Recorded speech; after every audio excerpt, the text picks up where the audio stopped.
What's up, everyone? This is Alec Thorsen, and this is my text quest, Portraits in Art. I chose this topic because portraits and self-portraits are one of the most commonly used or taught themes or projects for an artist or a student.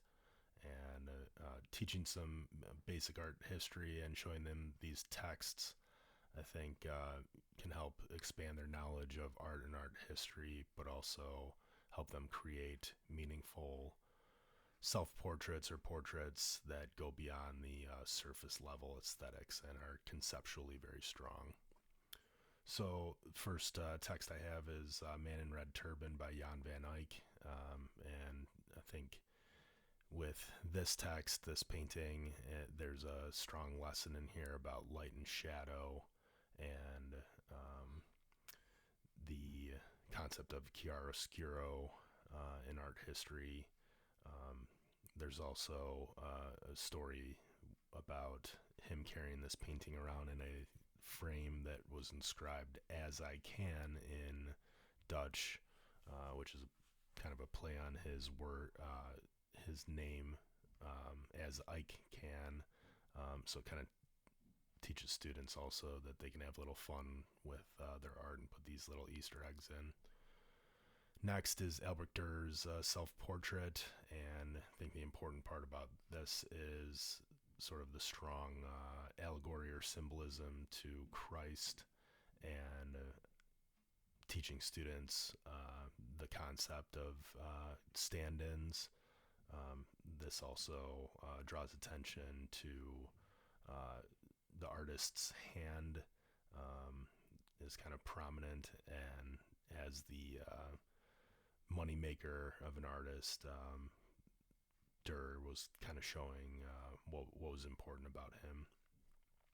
Next is Parmigianino, self-portrait in a convex mirror, and actually again this convex mirror image emphasizes the hand, again drawing attention to the importance of the artist and really the ego.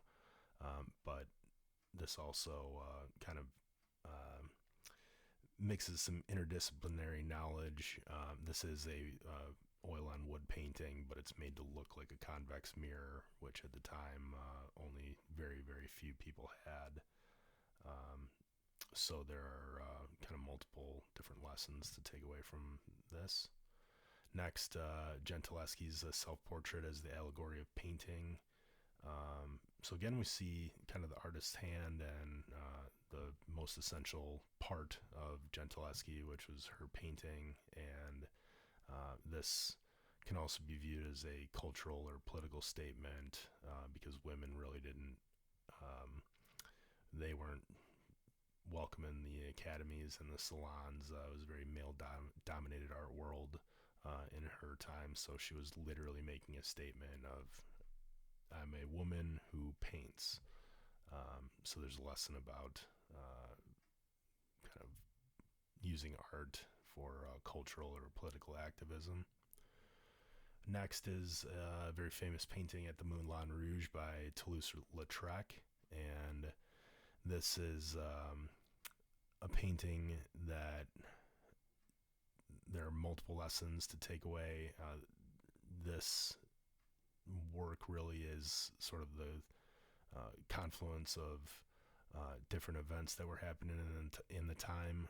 So there's artificial light because electricity is starting to become more prominent in the big cities. Kind of mixes impressionism, expressionism with the light and the paint, and also Toulouse-Lautrec spent a lot of time in the nightlife scene. He was a disabled man who spent a lot of time with prostitutes, so that's kind of what he painted. So there's a lesson there on just writing what you know and kind of all these different cultural things that are happening. Next is this self-portrait by Anders Zorn. And again, it's the artist in his own studio painting a model. And what I think is interesting about this is, if you notice the colors that he's using what is now known as the Zorn palette, which is titanium white, Mars black, yellow ochre, cadmium red light. And he did not invent this, but he popularized it as a way to limit your palette. So there's a lesson on kind of limiting palettes for young artists. And again, very self-referential. The most important part about Zorn is him painting and the palette that he used, and in this artwork we have all of that. Next, Giacometti, Man Pointing a Finger, which is bronze sculpture, and I think here the kind of the lessons are the very hard, kind of dense bronze material that's used also appears very frail because of the proportions and how Giacometti described this person by elongating their features. So there's a lesson on juxtaposition for an artist and kind of playing with materials. Chuck Close, his big self-portrait. This is actually an acrylic painting, although it looks like a photograph. And again, it sort of has this emphasis on illusion and kind of tricking the eye, fooling the eye, and kind of conceptually or philosophically, it mixes painting and photography. It's a painting that looks like a photograph, and you can kind of tell that because of the way that the back of his head blurs, and the front is sharp, which is sort of an effect of like a shallow depth of field in photography. It's a very conceptually strong piece here, and might be interesting to both photographers and painters. Next is an online article about the Chinese artist Ai Weiwei by Phi Churchman, and this in this interview he talks to Ai Weiwei about the role of an artist as Ai Weiwei sees it, and just get some insight into his thoughts on kind of art and the world that we live in. And I love this portrait by Gao Yuan of Ai Weiwei, which he's opening his eyes, and that's sort of a nice bookend to kind of some of the other texts that emphasize the artist's hand, while Ai Weiwei is kind of an activist artist and really emphasizes seeing and opening your eyes to the world around you. So I think conceptually very strong thing to read.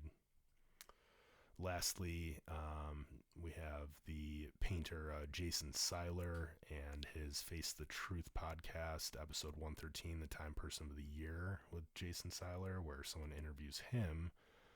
And this is a couple-hour video podcast that he did on YouTube.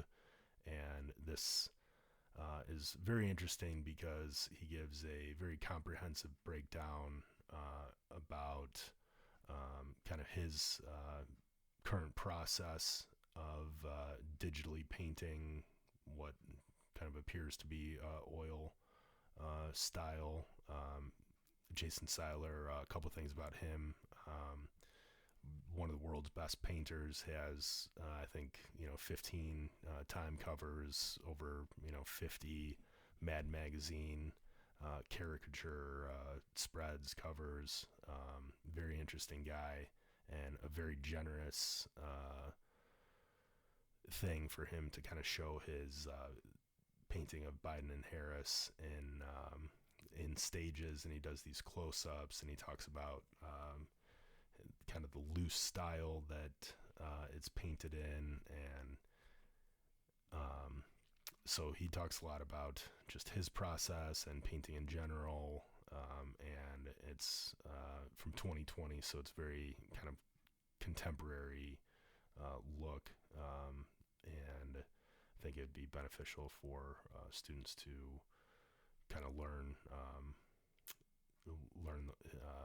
from him, learn those process.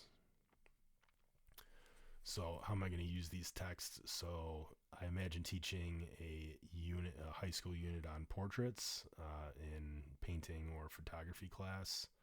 Um, I do think this would be like a second level painting or photography class, so one step beyond, which is why I put at the beginning grades 10 through 12.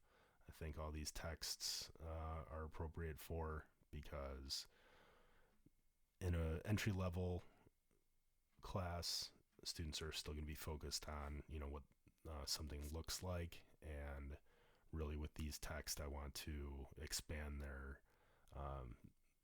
mind as far as putting meaningful concepts into play in their art. So I would require them to watch the Jason Seiler podcast and read the online article text, and that can just kind of give them a good baseline and understanding of kind of contemporary techniques and workflow, and get some insight into how some artists view their work and the world. And then out of the remaining 8 painting or artworks, then the students could choose 2 or 3 to do some light research on prior to starting their project. And I'm really hoping that each one of those has just enough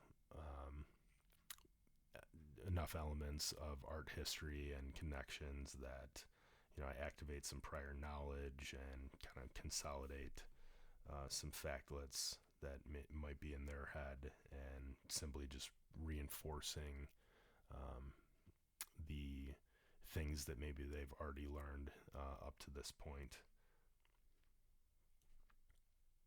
And that is my text quest. Thank you all for being here. Have a great day.